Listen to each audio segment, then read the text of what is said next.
Ishwardi girls school and কলেজের শিক্ষার্থীদের আন্দোলন ও দাবির মুখে অধ্যক্ষ ডক্টর আসলাম হোসেনকে অব্যাহতি দেওয়া হয়েছে। স্টাফ রিপোর্টার অ্যাডভোকেট হেদায়েতুল হক জানান, প্রতিষ্ঠানের ম্যানেজিং কমিটির সভাপতি ও উপজেলা নির্বাহী অফিসার সুবীর কুমার দাস অব্যাহতির বিষয়টি নিশ্চিত করেছেন। নৈতিক স্খলন, আর্থিক দুর্নীতি ও যৌন হয়রানির অভিযোগে প্রতিষ্ঠানের শিক্ষার্থীরা রবিবার সকাল থেকে শিক্ষা প্রতিষ্ঠানে বিক্ষোভ শুরু করে। বিক্ষোভ মিছিলের এক পর্যায়ে শিক্ষার্থীরা উপজেলা পরিষদ ঘেরাও করে অধ্যক্ষ আসলাম হোসেনের পদত্যাগ দাবি করে। আন্দোলনরত শিক্ষার্থীরা অধ্যক্ষ আসলাম হোসেনের বিরুদ্ধে বিভিন্ন কায়দায় যৌন হয়রানির অভিযোগ এনে জানায়, নারী শিক্ষা প্রতিষ্ঠান হিসেবে সরকারিভাবে অবৈতনিক সহ যে সকল সুযোগ সুবিধা শিক্ষার্থীদের পাওয়ার কথা সেগুলো দেওয়া হতো না। নিয়মিত অধিক হারে বেতন আদায়, অন্যান্য প্রতিষ্ঠানের তুলনায় স্কুলের অভ্যন্তরীণ ও বোর্ডের পরীক্ষার ফিস অধিক হারে আদায়, এমনকি আদায়কৃত অর্থ সে বিভিন্নভাবে আত্মসাৎ করেছে। এই সকল অভিযোগের প্রমাণ সহ ম্যানেজিং কমিটির সভাপতির কাছে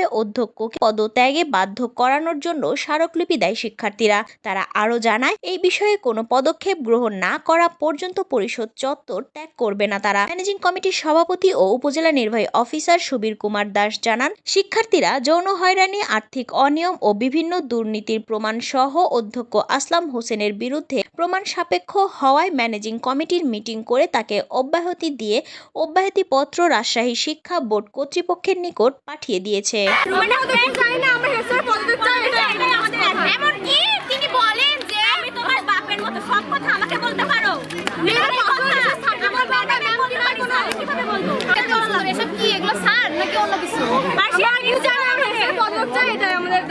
টিচার নাই, টাকা দিয়ে কলেজের টিচার নাই, ওরা ঘুষ দিয়ে মানে টাকা দিয়ে ঘুষ খেয়ে হচ্ছে, ওরা হচ্ছে মানে স্যার হয়েছে। কোনো শিক্ষিত নাই, কোনো কিছু নাই, ওদের যে পড়াবে, ওদের যে একটা মেন্টালিটি কাজ করে, কোনো কিছু নাই, ওদের ভালো করে বোঝাইতে পারে। বলো তোমরা কেন এগুলো করছো, এগুলো কেন কথা বলা হচ্ছে, কারণ আমাদের উপর কেন এসব করা হচ্ছে? আমরা শান্তি চাই। করছো কেন, স্লোগান দিচ্ছ কেন?